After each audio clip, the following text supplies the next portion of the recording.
Hi, I'm Sophia Ruan Gushée, author of the critically acclaimed best-selling book, A-Z of D-toxing, the ultimate guide to reducing our toxic exposures, and founder of Ruan Living, the only wellness lifestyle brand that simplifies practical, non-toxic living.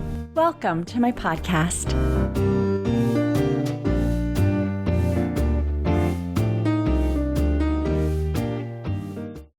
For the listener who is not familiar with what has happened in France, would you please explain from your perspective what France decided to do with iPhone 12 to protect public health? Okay. Sophia, I don't know if you remember, in the US, there's a standard from the FCC, been around for over 30 years, and it talks about the strength of a cell phone transmission. In this case, in the US, it's 1.6 watts per kilogram. Just remember 1.6. When it's 1.6, it will likely not increase the temperature around the surrounding skin by 2 degrees, and it won't penetrate a 6-foot male skull by 1 to 2 inches. So that's the standard in the US. Most of Europe is similar to that kind of standard, except for France. France has actually a different standard than the US.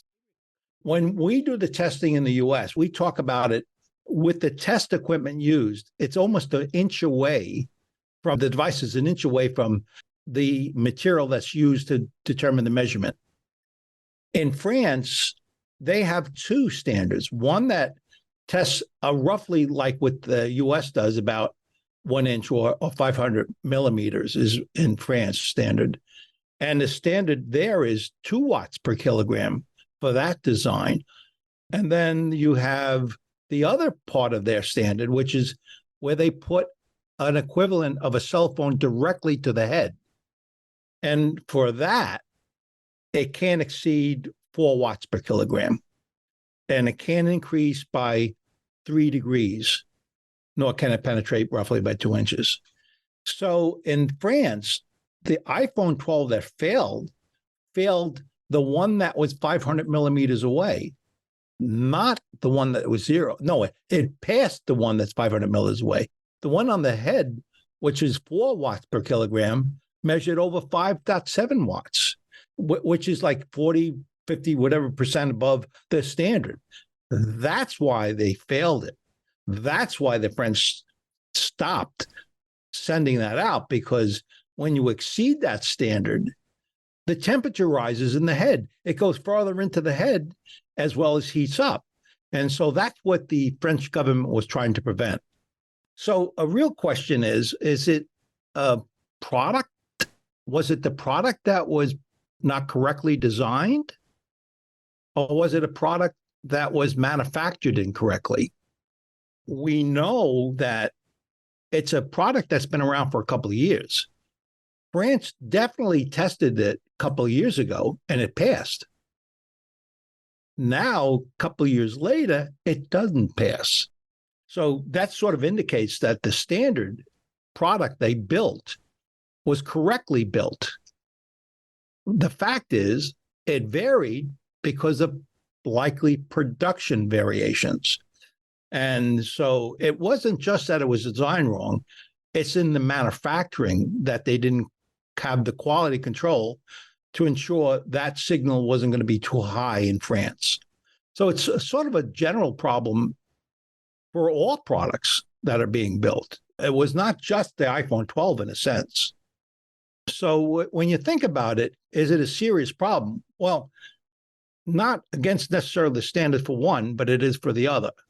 But I don't know if you remember, the standards we use today in the US, for example, were built upon a 6-foot male, not a female, not a child. So it represents roughly about 3% of the users of cell phones in the US. Same difference there. Are the strengths of those signals really too high? These standards have been around for over 30 years. And so in general, another question that's coming up is, are these standards really somewhat safe? And a lot of science says it may not be. Why? Because we're not so much worried about the thermal impact. We're more worried about the biological impact, the mutated cells, the illnesses that we have derived from the exposures. And those are not thermal problems. There are from electromagnetic signals that may be interfering with our body. So that's a rough. Let me make sure that we unpack so much valuable information you said. So correct me if I'm wrong, but in France, there are two standards that wireless devices or cell phones have to pass. One is a test that measures the phone being 500 millimeters. Yes, that's about 1 inch, close to 1 inch. About 1 inch from the body. And I believe the US FCC also has that distance as part of its test. Yep. Separately in France, or additionally in France, they have a requirement that cell phones that are held against the brain have an additional criteria that has to be met. And that second test is where the iPhone 12 failed. That's exactly right. And you're saying that there was, at one point, the iPhone 12 passed those tests, but later on, over time, it didn't. So the product was probably manufactured fine. Designed fine. Designed fine. Okay, so my question has been, because Apple, in response to France's sales halt, Apple updated its software to adjust to reduce the wireless emissions. And I'm wondering, how can a software update do that? Okay, I'll explain to you. The cell phone, iPhone 12 cell phone that's sent to the US is literally the same design product that's shipped to France. There's just software control of performance within the device that you can control. One of them is the power level of the transmitting device. And so, like, if you had a radio and you made it into a tiny little chip, you'd have a little control of that to change the volume. Well, this is what they do. They change the volume in software. That's how it works. So I would guess, since the iPhone 12 passed the two tests by France years ago, what changed was a software update that increased the emissions in the iPhone 12.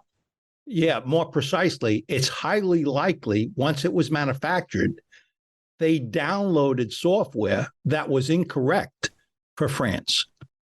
But that incorrect software passed the test at first. No. It's manufacturing. It's manufacturing. So over the years, they have different packages they download into iPhone 12, for example.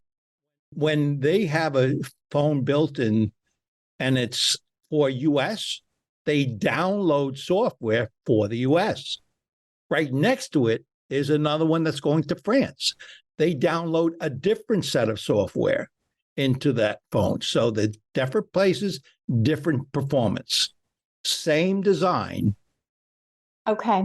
So why is it that, from what I've read, Apple has said that the new software updates for France to meet France's requirements will not be applied to other markets like the US? Very simple. The ones in the US were correctly downloaded to those. The ones in France were incorrect. So the only ones that they know about that's incorrect is in France. So they'll upgrade it and download in France. And what they're doing, remember the example of the radio I mentioned? They're going to take the radio volume and lower it. That's how they're going to make that standard fit with those products in France. Okay, so in theory, iPhone 12s in the US and iPhone 12s in France should now emit about similar levels of emission? Or for the standards for the country. Okay, so the US and France have very different standards. Right. So in other words, and I don't know if you're hinting about this, but it's actually one of my concerns is that they downloaded the wrong stuff for France. Why do you think they didn't download it someplace else? Right. And so there's a little bit of a concern about the quality of the software controls for the devices being sent throughout the world. They just happened to, in France, do a random test, which is what they typically do, just to verify what their original findings were. And they found it that wasn't compliant. And that's when all the things that were occurring around the iPhone 12. Are the standards in France the same for other countries in the European Union? Remember I mentioned the 500 millimeters? Yes. Almost all the other ones are 500 millimeters. None of them have the zero distance or the 4 watts. None of them that I know of. It's only France that has it in Europe. Okay, so France has even more strict standards than the rest of the European Union. Which, by the way, if you think about it, Sophia, you use a phone on your head. So they're really testing you for what it really is used for. In France, no one else does in the whole world except for France. I'd like to dive deeper into the details of specific absorption rate. Okay. Yeah, let's talk about and for those who are listening, specific absorption rate is the ability of the body to absorb a transmission outside the body. The cell tower connection to the cell phone is transmitting to a cell tower. That's at a power level. And as I mentioned, in the US, it's 1 to 6 watts. It can't be any more than that because of the SAR. The SAR is where they're looking for, is it within temperature range? Is it in distance range? SAR measures the absorption of that signal outside the human body. And that's why they do SAR testing, as supposedly to keep the user protected. But remember, it's 30 years old standards. And there is still a debate about when you have a cell phone directly to your head, are you truly safe? Chances are it's a higher temperature than the standard itself tests, and it's probably deeper. A good example is if you have a 6-year-old child using a cell phone, the signal goes right through the head. It doesn't stop at the 1 to 2 inches penetration on the one side of the phone that you use it on. It goes right through a child's head. And because the skull of the child is because it's different. So it's more permeable. Right. And women, men are thick-skulled. We know that. Women aren't. So it penetrates further into a female than it does a male, just because of physics. I thought it was really interesting that on the Defender Shield's website, it explains more about the SAR values. SAR stands for specific absorption rate. And Defender Shield, your company, explains. So we spoke earlier about the US FCC establishing a limit of 1.6 watts per kilogram, right? Whereas in Europe, there's an international standard adopted by European countries and others, and they establish a limit of 2.0 watts per kilogram. And the difference between the two is not just the 1.6 watts per kilogram and the 2.0 watts per kilogram, but also in the gram of tissue. Yes. So in the US, it's per 1 gram of tissue. In Europe, it's per 10 grams of tissue. Would you please explain that nuance? What does that mean to the average person? You realize I was trying to ignore that so I don't talk about this complicated problem. What they do over 1 gram in the US is they measure, and it's unlikely it will spike in that measurement of the temperature. So what you get is an accurate for the actual penetration. With the 10 grams in Europe, it's wider, it's bigger, and they average the temperatures across that area. And then they establish the percent of penetration as well as the temperature. And it's 3 degrees Fahrenheit in the US, centigrade in the European. And so it's just a slightly different precision in the US testing than it is in Europe. There's no averaging with the US. Okay, so there's generally less allowable radio frequency exposure allowed per gram of tissue per the European standard. It allows it to vary. So let's, for example, it could be 4 degrees over here and 2 degrees here. They average it to 3 degrees. And that's what the standard allows them to do in Europe. Again, I'm not sure which one is more appropriate. I tend to think it's too high anyway. One question I had is when these tests are being done to measure SAR, what body part is tested? Is it just the brain or is it also the hand? Because most people hold the phone in their hand. So, wonderful question. In the US, it's literally simulating a signal outside the head in use. There's also actually other standards in the US for body parts, everything other than the head. So there is some attempt to try to differentiate the two, and likely they should. And I always mention that no one has passed away from cancer received from a cell phone in the hand. It just doesn't have the same response as very, very soft tissue does. Your heart, your frontal lobe, your groin area, very soft tissue, lots of water, makes them more susceptible. So there is those differences. And in fact, in the French case, zero distance is really sort of trying to go after the other parts of the body and at what levels, because it's twice the level of performance from 2 watts per kilogram to 4 watts per kilogram. Okay. And so I read on Defender Shield that SAR limits don't vary much country by country, but what might vary is how strict countries are in implementing or enforcing standards. Right. Would you talk more about that? Yeah, I will. In the US, you're not required as a manufacturer to bring a phone to a company that tests those standards. You're not required to do that. And you are required to have proof you passed it, but it's fairly liberal on actually how they test implementation. And that's to some extent true for Europe as well. Although in the case of France, unlike the US, they periodically randomly test to see if they conform. And that's what they did in France. They literally went to a bunch of stores, bought a bunch of products right off the shelf, and they brought it into their laboratory and tested it. Now, that's not necessarily a procedure that's done in the US, so it's more liberal.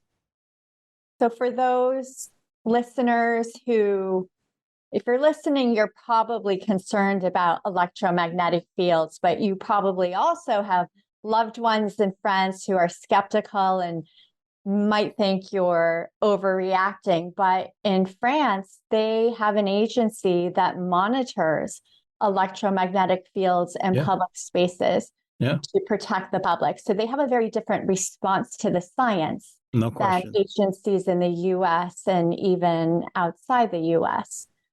And that varies from country to country, too. Germany's pretty good about it. England's not. So it varies from country to country. So we have been talking about the thermal effects measured by SAR. Yep. And it doesn't seem like there are standards that consider the non-thermal effects that science has been studying for over a decade. Right. Yeah, absolutely. And that's what I was hinting about before. Over 30 years ago, no one had cell phones. And if you did, you couldn't call any of your friends because they didn't have a cell phone. So it was very, very low use at that time. And so at that time, they said, well, what kind of impacts do we sort of understand? It's literally true. At that time, they understood thermal. They knew it got hotter. Why? Because it's a microwave signal. A cell phone, a Wi-Fi transmits a 2.4 gigahertz. It's a 2.4 gigahertz signal, which is slightly higher than a cell phone. And a microwave oven is 2.3 gigahertz. It's literally almost the identical signal. The power levels are different. There's more power in a microwave than a cell phone.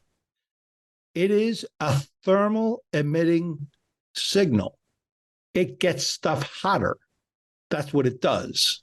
That's the characteristics of a microwave or RF signal. And so at that time, what they were concerned about. So I think there was some level of legitimacy in trying to understand that. But as you just pointed out, over the last 30 some odd years, there's been a lot of work, almost all of it on biological impacts.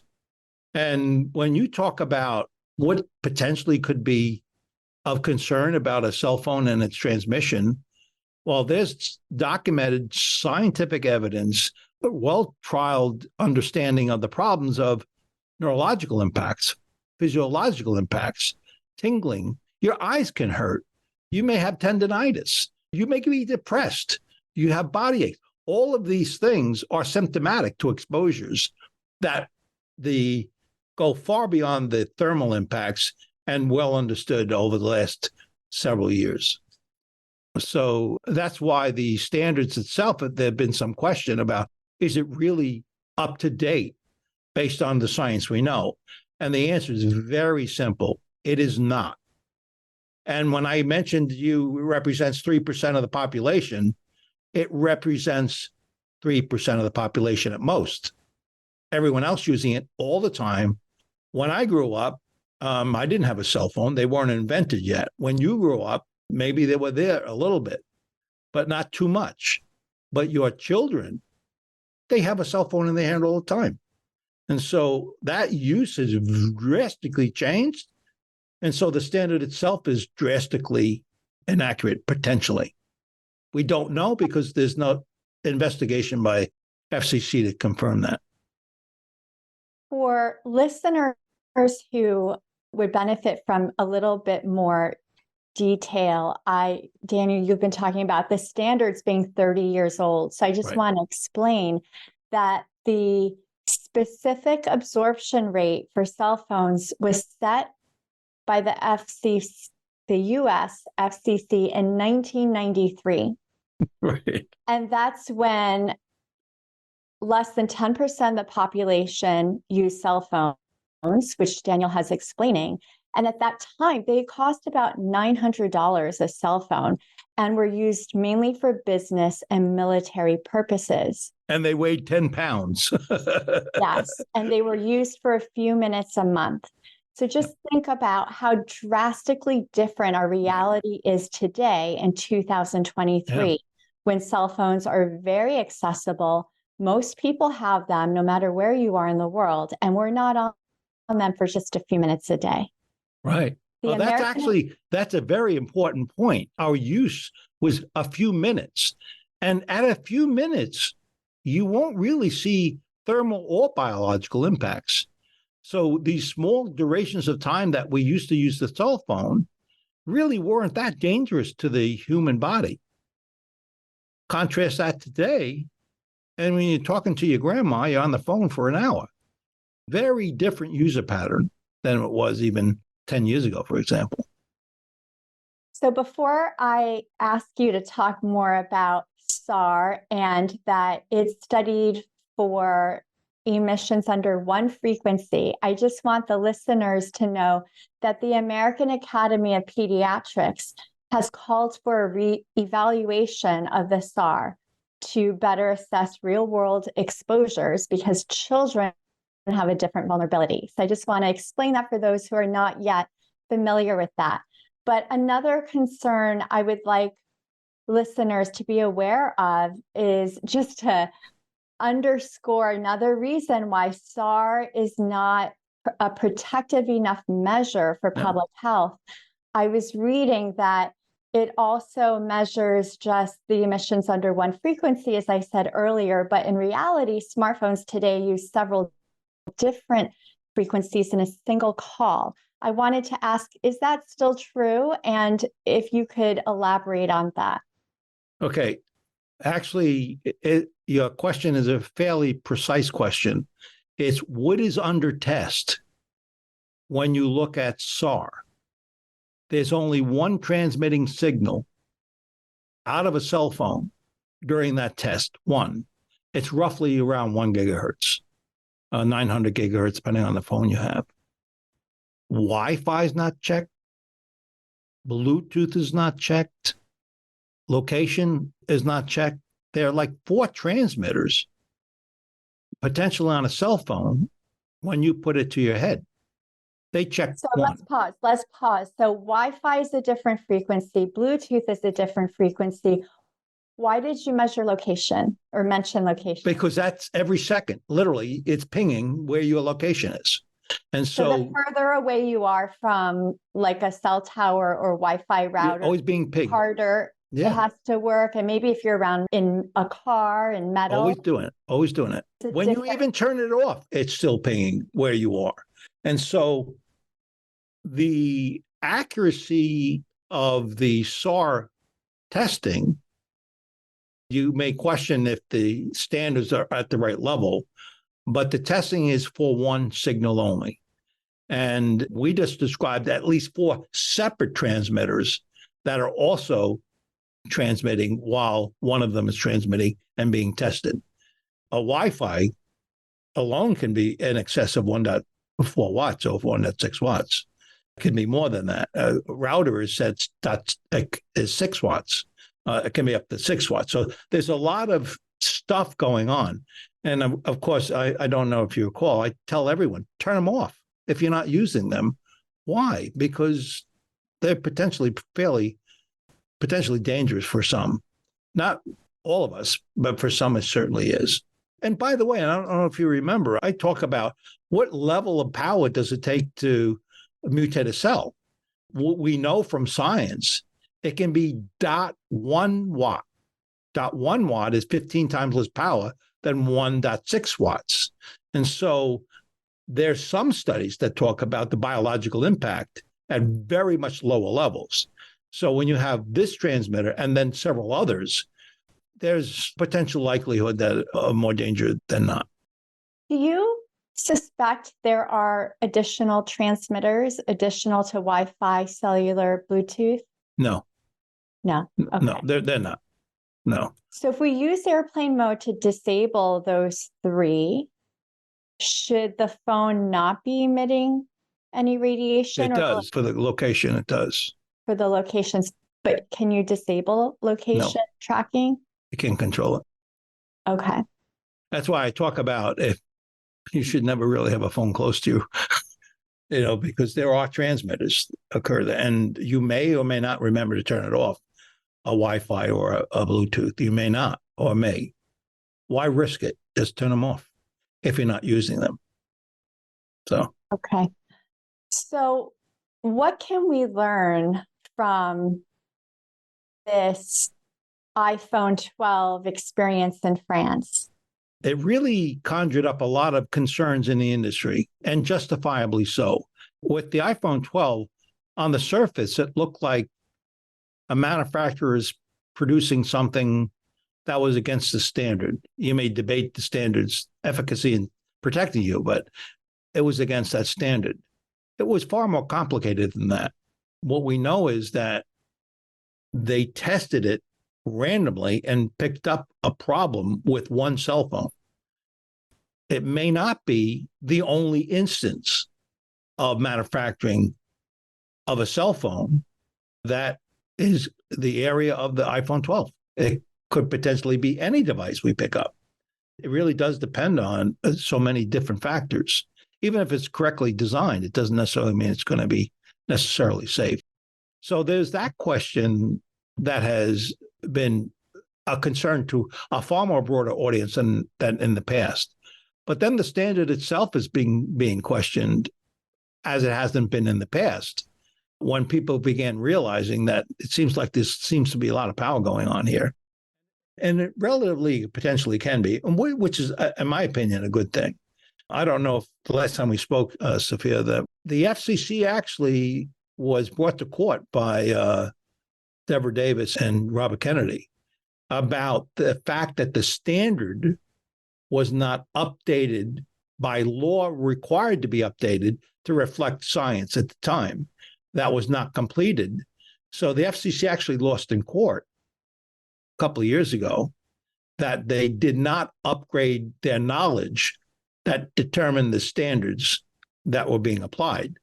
And so what you know for sure is the standards that are today do not apply for the standards that were created over 30 years ago.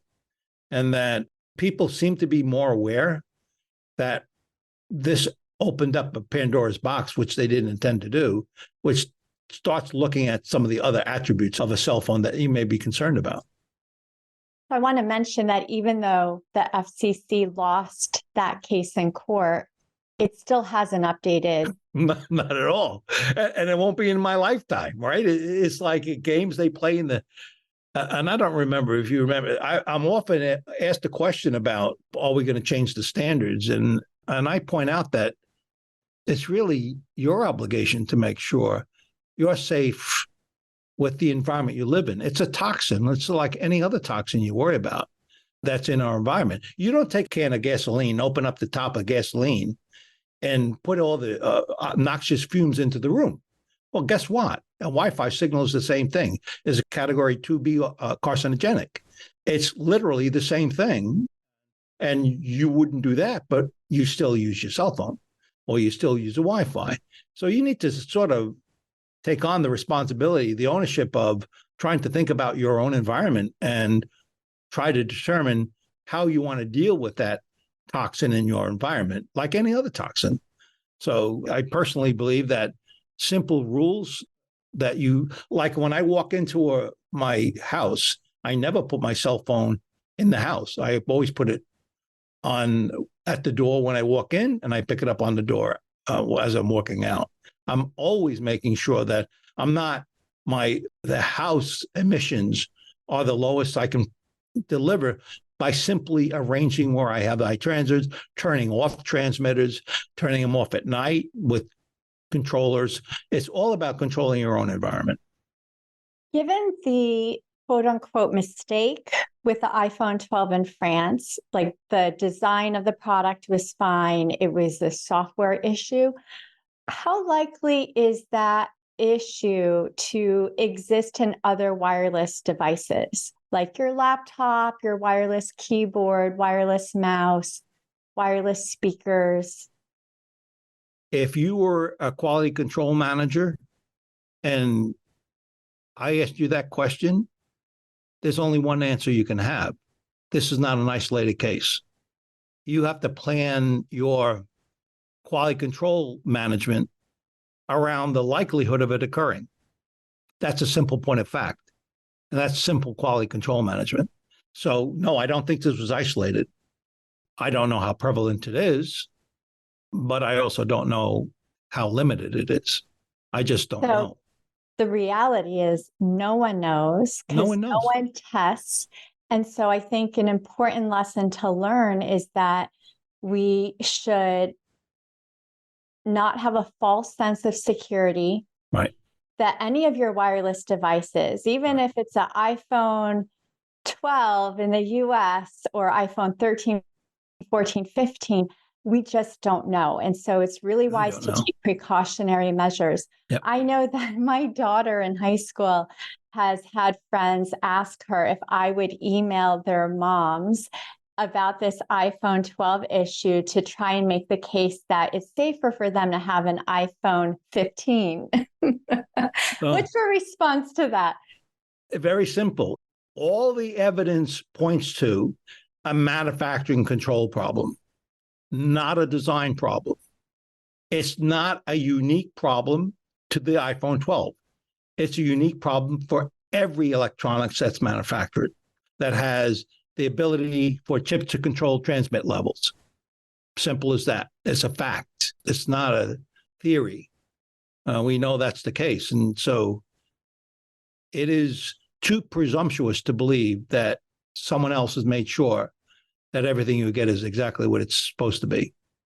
No one is testing in the US. So how likely is it that emissions change with each software update? The question is, how many times do you deliver software that has an error?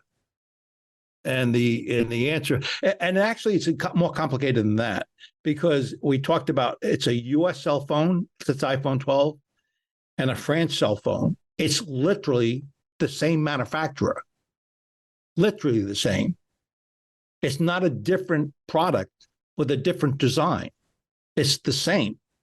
And it was manufacturing in 2012, and then another batch was manufactured in 2014 or 13. Or it's batches of product being produced and the potential concerns and errors that may occur on each batch. We know the first batch was right in France, but we know the subsequent batch was not. And so that's quality control problems. And that's typical manufacturing concerns. And it's not an isolated case. I don't know. The software update reduce the SAR. Yeah. So whenever there's a software update, should I feel comfortable that, well, in the US, we don't really, our standards are very high. I'm just wondering, I've noticed I use airplane mode all the time to disable Wi-Fi, cellular, and Bluetooth, but it seems like after certain software updates, Bluetooth is automatically on. And I just wonder how it changes the transmitters in my phone. It can. I actually, believe it or not, Sophia, I don't think it's like a big problem. But I really don't know, because we really don't have enough knowledge of the performance of these manufacturers for the lots they generate over time. And so I don't think it's a lot. It's likely not a lot. Every time you create a new product, it's manufactured correctly, likely the software is correctly downloaded, and it's not necessarily a problem when meeting the standards. The question is really, can you have that consistent across the product and lot from lot from lot? And what we know for sure is it can happen. It did happen in France, and it may happen again. By the way, with the Bluetooth piece, that's a control function. That's what it is. It's a control of that chip that they're actually literally turning the volume on or off, or they're adjusting the control of that chip, which generates the Bluetooth transmitter. So that's not totally surprising. So before we move on to EMF protection tips, I want to ask if there's anything else that you'd like to discuss and raise awareness of. The awareness I like to raise is that you own your own destiny. And so, like, reality, the questions that you're asking is, can you really rely on others to make the decisions on the technologies and your environment? And the answer is no, you can't rely on someone else. That's the most important thing. Are there concerns about the transmit levels? You've heard me say a couple of times, it hasn't been updated for so many years. The usage has changed after so many years. And so, in my opinion, there should be fundamental changes on how we use our technologies. And that includes future technologies. When we talk about fifth generation stuff, there's a whole new set of concerns you have, because you have the traditional networks sitting in place, and you have the new networks living in the same area, providing different services, which increases the density of RF signals in the environment. And those you got to be concerned about. And when you can, try to control them, particularly in your house environment, as you do. You turn things off. I put mine in a part of the house where it minimizes exposure. All those kinds of things are just normal precautionary things you should do. As I said, with gasoline, you wouldn't open a can of gasoline in the middle of the road.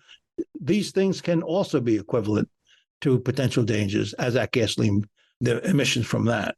So I really don't have anything to say unless you want to talk about a lot of detail on 5G, and I don't think we have enough time. I don't think we need to, but for those listening who are early in learning about electromagnetic fields, one thing that helps me make sense of these invisible exposures is to think about the different frequencies as layers of waves in like an ocean.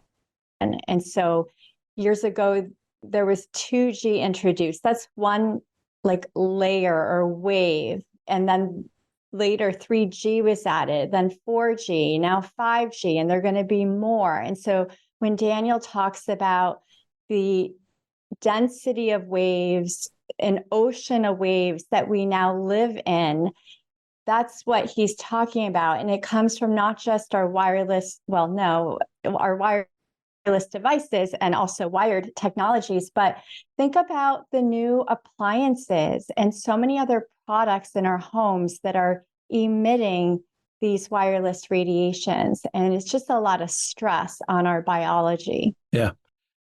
Actually, you bring a good point. I'll give you an analogy of the French standard not being met. If I have a little ball-peen hammer in my hand, and I tap my head, let's pretend that's 2 watts per kilogram. And then, or 4 watts per kilogram when it's zero distance from the body. And it went up to over 5 watts per kilogram.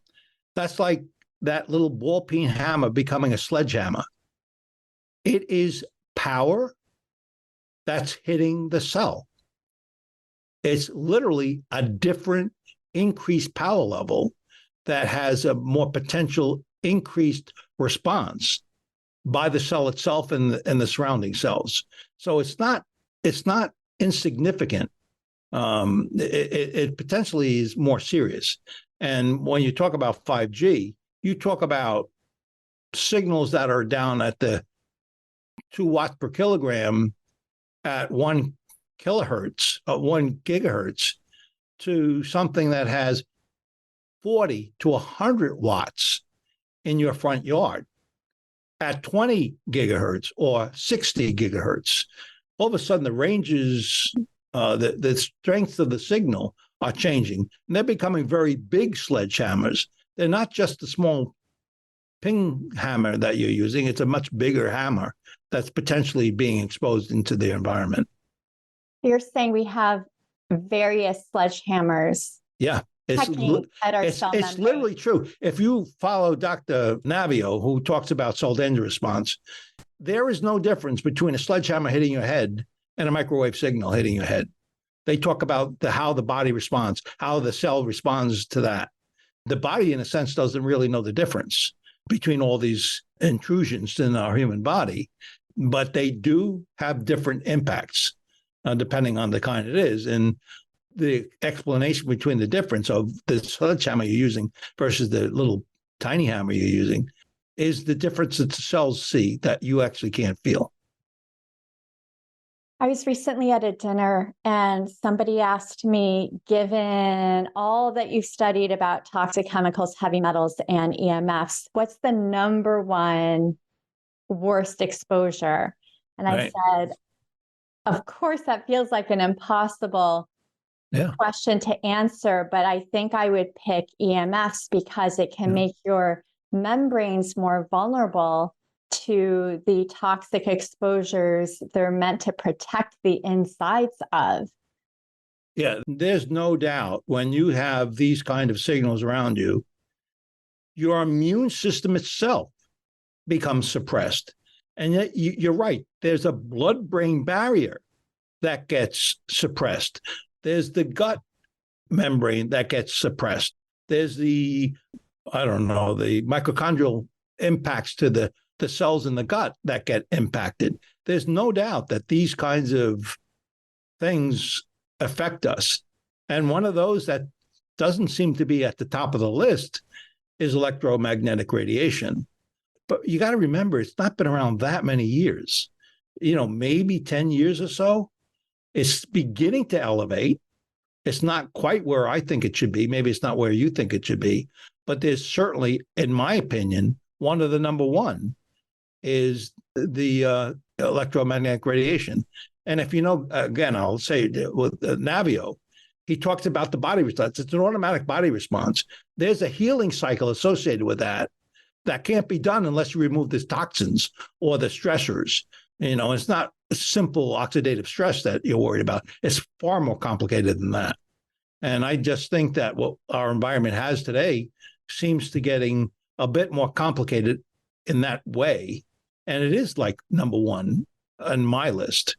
And it's beginning to be on others, but not quite as pervasive as I wish it was. Well, I've been lucky enough to speak to you 3 times. For listeners who want to learn more, including a more basic overview of electromagnetic fields, check out my first podcast recording with Daniel. And then the second one, we got to talk more about 5G. And this one, we focus more on what we can learn from the iPhone 12. And I know I've asked you in those episodes, what are some EMF protection tips? But I want to ask you again, and don't be afraid to repeat anything because you have more information now about where the world is at. So being repetitive is still very helpful. But what are 5 EMF protection tips that come to mind? I always like to point out the simplest ones, the easiest ones to follow through. And we sort of alluded to all of these. The distance. When you have a cell phone directly to your head, that's potentially the maximum danger that can occur to the body. By 4 foot away, you're almost 98% of that danger is eliminated by simply distancing it. If you put it 10 foot away or more, there's zero impact to you, roughly. You do not want it in your bedroom, but by 10 foot, it's almost nothing there. So the very first thing is a distance. Keep a distance from the cell phone or the device, your router, your any device that's transmitting, you want to have that distance. And then time. We talked about this 30 years ago. We didn't have anybody to talk. We'd pick up our phone, talk a couple of minutes, and it would be over. Now you talk to your grandmother and you're on the phone for an hour. That's a different use of the technology over the period of time. So the duration is pretty important because if you're a heavy user of cell phones and you do it for 10 years, you're 3 times more likely to have frontal lobe cancer. These are scientific facts that there is a heavy use penalty that you incur when you use the cell phone to your head with that kind of device. So those are the 2 primary kinds of things. And after that, if you really pay attention to that, you're fairly safe. But of course, some of us can. I mean, I use the cell phone. I never used a cell phone until I had a Sheldon that I developed. And so you can shield it. And there's various products that maybe can help you to do that. And so that's a third thing I would say that you may want to consider shielding devices. But there's another thing you do that I actually consider very important too, if not right on the top of the list. And that's removing the bees in the room. If you have 1 bee and they sting you, you're not going to die. If you have 1,000, it's not so good. And so by turning off the transmitters as you do in your room, the ambient in that room is reduced as a result of those transmitters being turned off. So you have your husband, you have your wife, you have your daughter, you have your son, you have your grandmother. If everyone has a cell phone on, they all have 4 transmitters coming out there. There's a lot of stuff going on in that ambient within the room. So normal practice, just turn off what you're not using, push them aside, move them in the other room, and that improves the safety simply by doing that basic thing of turning off transmitters. And when you can, take a device that can be wired and wire the device if you can, which is what I do. And so those are like the 3, maybe 4 things you really want to worry about as simple kinds of precautionary measures that you can take. So let's talk about Defender Shield. Do you have a favorite product currently? Or what are your staple Defender Shield products? Well, I don't know if you remember that when I began Defender Shield, I was in the telecommunications industry. I wrote the standards and tested technology for compliance to those standards for years. And so my wife came to me, and my sons, who were in the 30s or 40s at that time, were using a laptop on their lap. And she said, I want grandchildren. And I said to her, there's no way the power levels of a laptop are strong enough to interfere with the male sperm. That wasn't true. And that was over 15 years ago. Even back then, we knew 25% of the male sperm is immobilized after several hours of exposure. I never knew it. And of course, many of my colleagues didn't know it either. We just weren't aware of the implications of the technology we're working with. And so that's where I started. And then I read an article about a couple that bought a cell phone for a teenage daughter, 16 years old, perfectly healthy lady. Within a year of the use, she passed away from a frontal lobe cancer. And that really disturbed me because I knew the shielding that I had developed could actually be applied to a phone. And so I went into phones. And then I removed the electronics from the head when I had earbuds, which is what I use. And that just eliminates it. There's this acoustical signal, and there's no electronics around the head. So we keep on trying to find ways of protecting the human body. One important one was a female in first trimester with excess exposures is 3 times more likely to have a miscarriage, heavy exposures. So we created a blanket around the belly to protect the womb of a child being born and growing. And so I'm just excited about all the kinds of things we offer. I don't think we offer anything specifically and solves all the problems, but we try to solve as many as we can for those who have those kinds of problems. So, and we just keep on going. We're compelled to. In fact, since the last time we chatted, I don't know if you remember, I was very concerned. I knew I could help the body be protected from external, but I also knew that there was the internal that I wasn't helping. So we began what now currently is LightBody, a product of supplements that go after specific problems created by electronics around us. One example is DEF-C, which is a biome, a bad biome in the stomach, is almost in every electromagnetic hypersensitive person. Why? We don't know, but we do know that's a fact. So we have a product that goes after the biome of the stomach, particularly the DEF-C. I know from eyes, the blue light you look at when you look at a screen, actually, you don't blink, so you have dry eye. The back of the eye, premature macular degeneration. There's a whole bunch of stuff that occurs when you look at these monitors. And so we have an eye product now. Wow, we prevent the blue light from entering, and we repair the macula. And then we muck around with the middle with antioxidants in the middle of the eye to keep it healthy. And so these are all related to the digital lifestyle that we live and how to cope with that from the inside. So I'm pretty excited about that part because no one else in the work with on the supplements. What's that? Who did you work with on the supplements? I was very fortunate to know a very successful formulator in the industry, and they came working with us. Very well known in the industry, very wonderful guy. And so we began working with him. We had some research experts we know who were friends of our company. We had doctors who were friends of our company. And we pulled it all together to come up with what we thought were the right set of products to start with to help in the digital environment.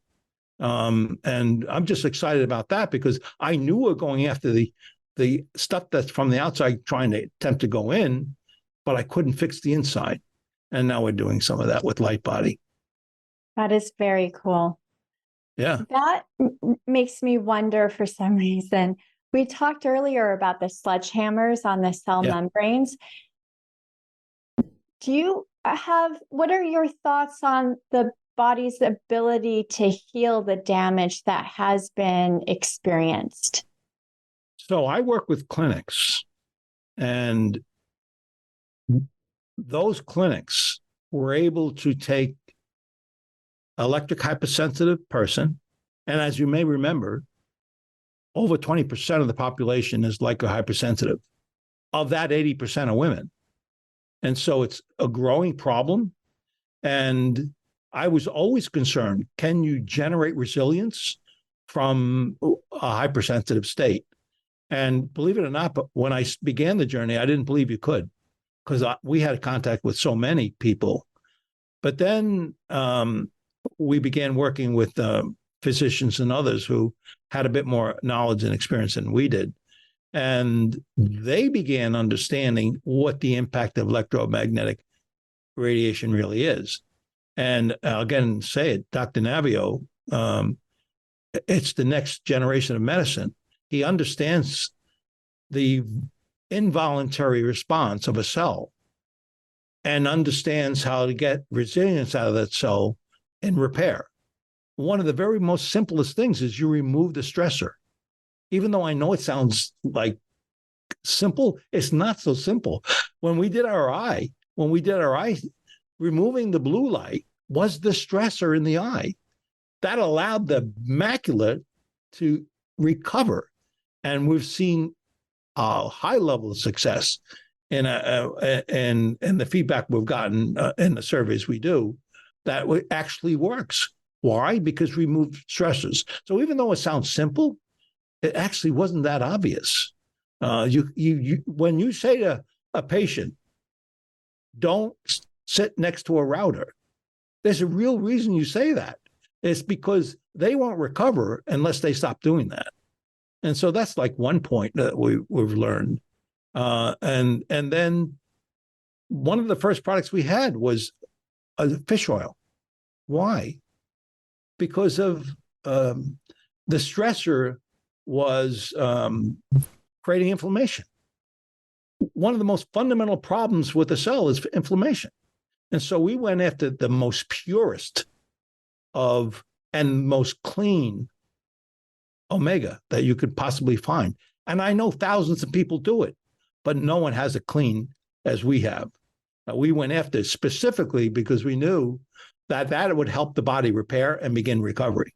And so we looked for the right building blocks in each of these areas we went for, with a focus on what we knew were the impact to the human as a result of an exposure from our modern environment. And for me, that part has been pretty exciting, because I 5 years ago didn't think you could recover from electromagnetic hypersensitivity. All evidence I saw was that you wouldn't recover. You'd always have those headaches. You'd always be foggy in your thinking. That actually wasn't true. If you build the right foundations, eating habits, the way you eat, the way you sleep, it's all together, as you know. Obviously, I'm talking to the choir. But those parts of your life cycle are really pretty important for being resilient and recovering from those exposures. So I've been able to enjoy resiliency. I think when we first spoke many years ago, I was electro-hypersensitive. Yeah, I remember. I still am, but I have so much more tolerance after exactly. the bees in the room. Yeah, it really true. It really, you can reverse it. And I actually didn't believe that was true 5 years ago. And now I feel really comfortable that you can. And if you begin understanding the basic stuff, it's not complicated, you can really recover. And as I said, 20% of 80% of the 20% are women. And so we have a lot of communications with women about these subjects. So if I want to try your supplements, what's the first one you'd recommend I start with? The eye. I don't know if you have any eye issues, but I have lots of eye issues. So right. Fish oils? And so I had a hip replaced. I damaged it in an accident. And I'm a fairly old guy, right? So like it takes a long time to recover. I had one of the physicians that I work with, he called me up and he said, take triple the amount of omegas you normally use right now. And in less than 4 weeks, I was fully mobile. I couldn't believe how well I succeeded in doing it. And it was, I believe, I went after the inflammation.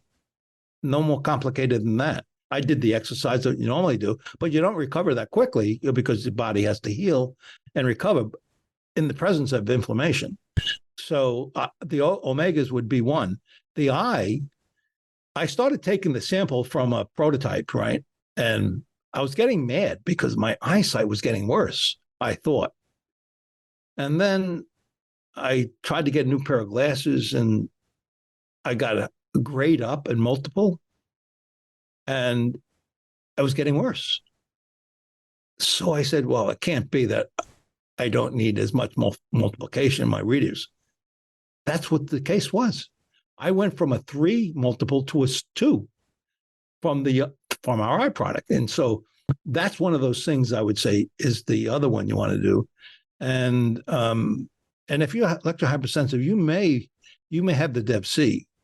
I don't know if you ever tested for that, but that's pretty consistent.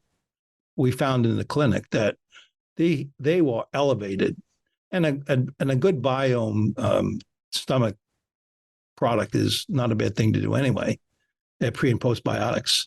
And so what I'll do is if I'll just have we'll send a bunch of stuff to you so you can sort of try it out. Great.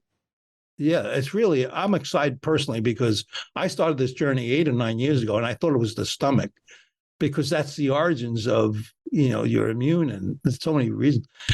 I realize it's far more complicated than that. As everything is. Yeah, it is. I have a question, and I won't include this for the published recording, but I have years ago when my family and I were going to go hiking in Chile, I thought everyone's cell phone is going to be against their body for hours during our hike. So I bought Defender Shield pouches to, the mini Faraday cages. And the phones were really hard to get in and out. And does that have to be the case to contain the radiation? Yeah, we really try to do that. Yeah. We want to ensure that it's not leaking. Yeah. The engineering problems are reasonably complicated problems on occasion. Even though it looks simple, it is really designed basically on how we contain it.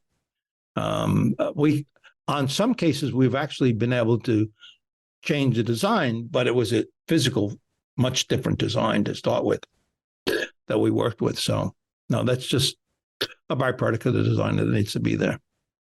Okay. Well, thank you again for taking the time. I will let your team know when this gets published, but your expertise is so valuable for anyone who will listen. Their lives will be better from. Well, thank you so much for saying that. One of the things, as you know, I do not like to exaggerate the facts. We're here for the long term. We got to figure out how to work in our environment, like all the toxins, not just the electromagnetic radiating toxins. And that's the conversation you'd like to have, which is why I appreciate you inviting me on, because you're really trying to help people understand what the challenges are so they can live with it in their own lives. And that's kudos to the work you do. Thank you. Thank you. Well, I have always appreciated our conversations and I look forward to more. Okay. Thank you so much for inviting me. I really do appreciate it. And you have a wonderful day. You too. Take care. Bye-bye. Bye. Thanks for listening. For podcast show notes, visit www.ruanliving.com, spelled www.ruantoxicliving.com. To more easily listen to other episodes, please subscribe to the Practical Nontoxic Living Podcast. And if you'd like to support it, please like it and share it. Until next time.